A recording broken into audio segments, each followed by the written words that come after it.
Բարև ձեզ սիրելի ոստիկաններ ջան, մենք ձեզի շատ սիրում ենք, շատ հարգում ենք, ուզում ենք տեղեկացնեք, որ միայն այնա, որ մեր գործարանը վերաբացեն, կարանան բոլորը աշխատեն, իրանց աշխատանքը ունենան, իրանց վճարները ստանան, տուն ու տեղը պահեն իրանց ամեն ինչով։ Հիմա մենք քայլում ենք դեպի մի քիչ այն կողմի վրա։ Եթե մի ժամ հետո մեզի պատասխան չտվեցին, մեր քայլերին էլ մենք չենք իմանում ինչ ենք անելու, որովհետև արդեն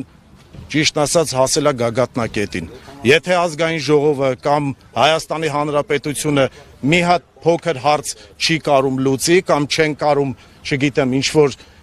այդ ստուգումները կազմակերպեն, որ շուտ լինի, մենք էլ չենք կարում համբերենք։